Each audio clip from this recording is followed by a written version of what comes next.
For existing patients, it's about 50% of patients accept treatment. For new patients, it's less. It's 1 in 4, 25%, right? Which means, if I'm in office and I kind of dig into my case acceptance, I start to understand that there's a problem. They show up to the office and they have questions about why is a crown so much, or why is this this way?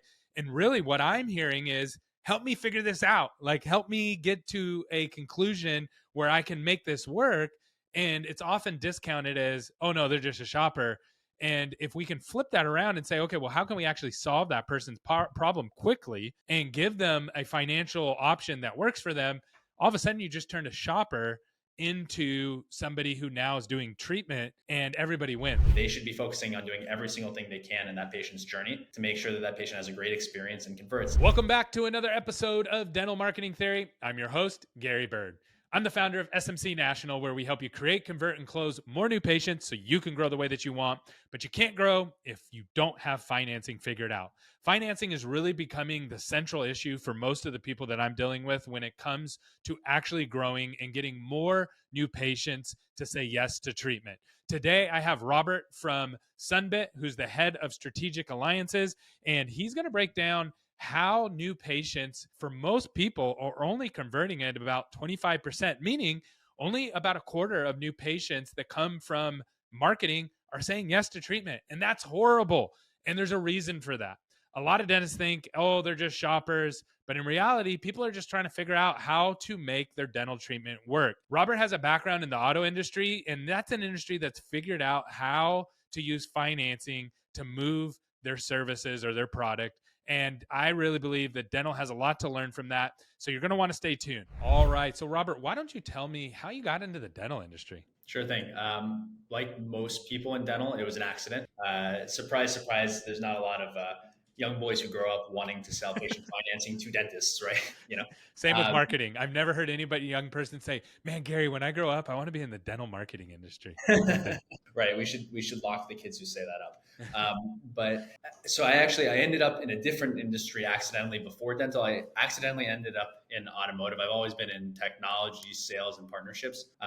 But when I came to Sunbit, we were focused on automotive, not on the sales side, but on the service side of a car dealership. So helping people get their car repaired. And if you think about it, forever, car dealerships and automotive has understood financing. You need to finance a vehicle to buy it. People don't just go in and buy vehicles cash. And if your car breaks down and you can't get to work, you need to figure out a way to get it fixed. You have to finance it. So there's been financing forever, but there hasn't always been good, accessible financing. That's where we came in. And the transition from automotive into dental for us as a business was relatively intuitive because we looked at where else are there non-discretionary essential needs where people have unexpected expenses and just need help covering out-of-pocket costs that can get prohibitively expensive. Yeah, that's so true. When I think about the auto industry, they've done an amazing job of figuring out how to get people to think about their car in a different way and from a financial standpoint. And really, honestly, I feel like the dental industry should be more like the auto industry when it comes to financing. Like, hey, I have medical needs and I need to take care of these because it affects my overall health. So let's figure out financing wise how to make this work. And the auto industry is not something that you need quite as much, right? Like, you can Uber, you can get a cheaper car, but I feel like that's more of a status symbol. Your car is a status symbol, right? So people always figure out how to make it work, but our dental, we don't figure out how to work. So why, from your perspective, why has dental struggled with that so much? I think sometimes it has to do with understanding the full patient journey and understanding when the barrier around cost comes into play. And the kind of historical mindset around it has been, well, at checkout, like if someone says no, then that's the time to talk about financing, if, last resort, rather than presenting financing as a piece of the experience that brings people in and makes them more confident about going to the dentist. Because I think one of the disconnects between, the front office, back office, and the patient is money is a concern for people. In the United States, there probably hasn't been a product, period, forget dental for a second, a product ever over $1,000 price point that has been sold successfully without financing.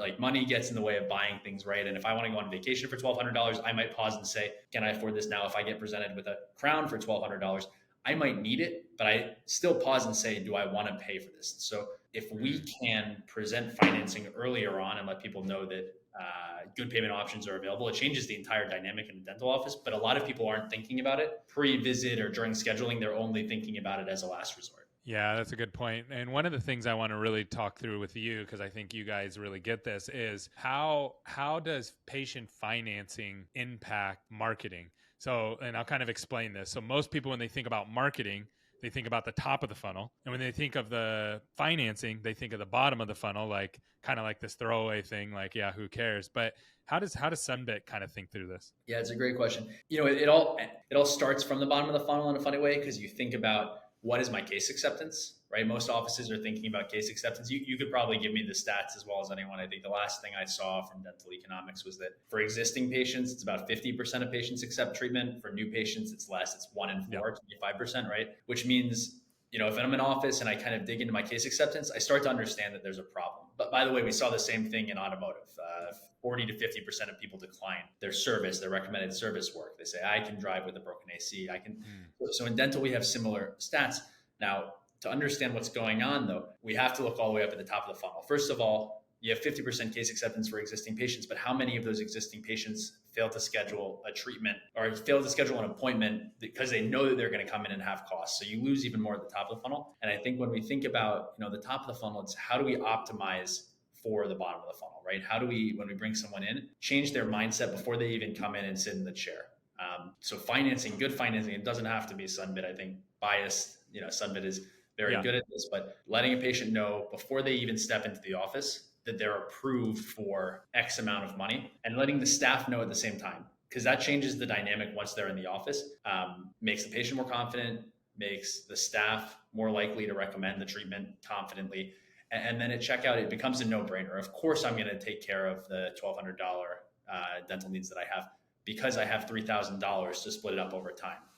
So it starts at the bottom of the funnel, but you have to basically present financing earlier on in the flow. Hey, sorry to interrupt the show, but I got a segment that's going to bring a lot of value to you. It's called Ask Gary, and people are sending in their questions about marketing. Today's question comes from Dr. Michael, and he wanted to know, what can I do at the end of year to really boost my marketing, to make sure my numbers don't slip, especially in November and December? And there's a couple things that you can do. Number one, you can ramp up Invisalign. Parents love buying Invisalign for their kids at the end of the year as a Christmas gift. And the best part about that, you'll get a bunch of revenue, and you won't have to do the labor or the work until the next year. So that actually drives up revenue and keeps your labor down. Super valuable. The other thing is use it or lose it at the end of the year. And lastly, you have tens of thousands, if not hundreds of thousands of dollars of unaccepted treatment in your PMS. All you have to do is email them and let them know that you are running some kind of promotion at the end of the year to get them in. We actually have exact scripting about this. So if you want to learn more about this, just reach out to me. I'll get it to you. And back to the show. Yeah, I totally agree. Because one of the problems that we run into is patients are always thinking about financing, right?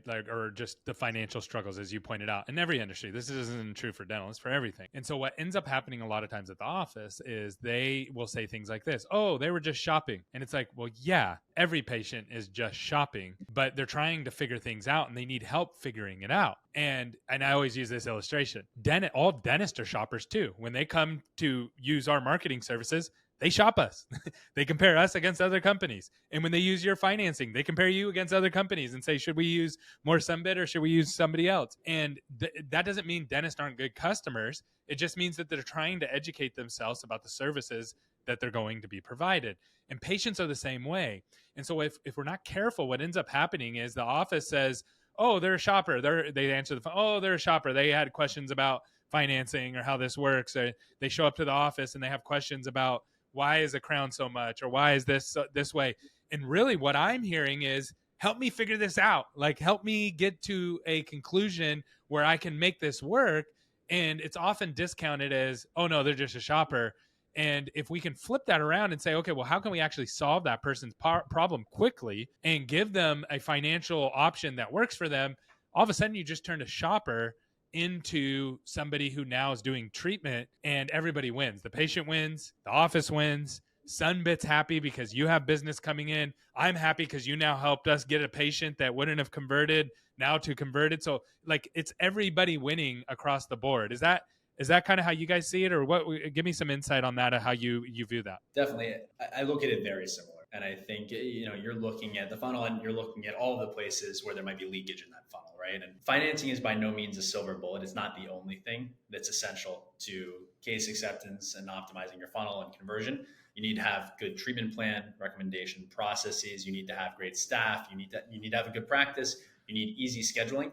But one of the things, and 58% of patients, when polled, say that cost is the biggest barrier to them coming in and completing treatment. You just need to bring them in. So awareness of tools start of the funnel. But I think the other thing that gets lost in the mix is, in order to retain your patient base, you also have to convert them. So there's that negative consequence of the declined case acceptance of those patients not coming back over and over again. And it's even harder to track that, right? Because the funnel, kind of continues and floats back up to the top. So we also think about that, right? The likelihood of that patient coming back next year, especially if it's a new patient, the likelihood of that new patient never coming back to the decline treatment is very high. So how can we help make sure that everything that an office is doing, and an office should be thinking about that everything that they're doing to bring in a new patient or to bring it back a returning patient is costly and took a lot of work, and they should be focusing on doing every single thing they can in that patient's journey to make sure that that patient has a great experience and converts. And for us at Sunbit, I'm sure it's the same for you at SMC, it needs to be easy.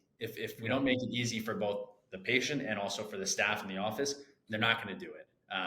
Maybe the staff will if it's good for the patient, but we need to make it easy for everybody as much as possible, and that's what we've tried to do. Yeah, it does have to be easy. And one of the biggest things that I've noticed that is a big problem in financing is not the doctors, right? So the doctors are like, yeah, let's use financing. Let's get our team, our customers financing.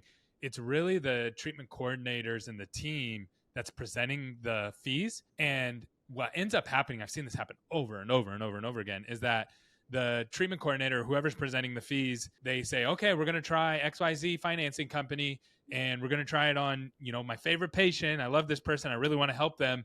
And then they get declined. And then they get cold feet. They don't use it anymore. And then what they tell the doctor is, oh, no, it's, everybody's getting declined. It doesn't work. And they get cold feet. So then what they end up doing is then they end up spreading out the treatment, meaning they go to the patient and they say, yeah, you need all this treatment, but let's just do this. Let's just do a crown now, and let's do a filling later, and let's do this thing later, which is fine if that's your only option, but there's other options. And the team a lot of times gets cold feet around that. How do you guys solve that from an ease of use, not just from the patient side, but from the doctor and team side? Yeah, that's a great question. The first answer, and it's a shortcut, it's a cheat, is good technology. And good technology, we define it, it's simple on the front end, right? It's easy to use, but it's very complex on the back end. And our great technology is, well, it's kind of threefold. We've built a fast application, so it doesn't take a long time for someone to find out what they're approved for. 30 seconds, they scan an ID on an iPad. I'm sure a lot of people have seen it. It's a visual thing, but scan an ID or fill in your information, you're approved, and it doesn't impact the patient's credit score. The third piece of the technology, and this is important, it's the underwriting, the ability to approve everyone above 500 FICO. That's over 85% of patients, leveraging artificial intelligence and machine learning to make good decisions. That's very different than other financing. You described a scenario that almost every office and every treatment coordinator and most patients, or a lot of patients, are familiar with, which is I applied for financing, maybe not in a dental office, maybe it was at Best Buy, maybe it was a car dealership, and they got declined. And that experience sours the patient, it sours the treatment coordinator. So we knew there was an imperative to build something that approves nearly everybody and does it quickly and easily. Because if I'm worried that 50% of the time this application isn't going to work, it's no better than what I already do today. So we built something that doesn't require the office to staple together a long-term treatment plan or to bring in multiple financing options. We built one simple, easy to use solution that approves nearly everybody. That's core to our value proposition, over 85% approval. And there's a kind of saying in sports that you have two quarterbacks, you have no quarterback. We look at it the same way with financing, right? If you're trying to kind of in-house plus some other financing plus this, then you're kind of patching together your own solutions instead of using one easy to use technology. Yeah, I love that. And then this is not something that you guys are just kind of like slapped together and are like, hopefully this works for dental. This is something that humans have been using for some time with you guys, right? In other industries, and it works across the board, right? Correct. Yeah, we're in over 20,000 businesses across the country. We've helped over 1 million customers, patients, people in the world get financing for essential needs, and we're proud of it. And one of the things that's important to us is taking care of that end user, right? If we didn't build this in a way that's good for that end user, then it's not going to be good for the business it's helping. So we treat those end customers like they are our customers, but they're also yours. But yeah, 100%. It's tested in the world. And the nice thing about the credit spectrum is in the US, you can't escape it. So if we build something that proves everyone over 500 FICO, that's nearly everyone, period, not just nearly everyone. That's awesome, man. If someone wants to learn more about what you guys are doing or how you've helped, like you do a great job helping our customers and a lot of other people in the dental industry, how can people reach out to you and get in front of you? Yeah, it's sunbit.com/SMC, sunbit.com/SMC. That's the best way to reach out to us. Hopefully we'll see some of the people who are listening in San Diego on October 19th, 20th. But please reach out. We'd be happy to share more about Sunbit and explain how it works. Awesome, man. Thanks so much. Yeah, absolutely. Thanks, Gary. Appreciate it.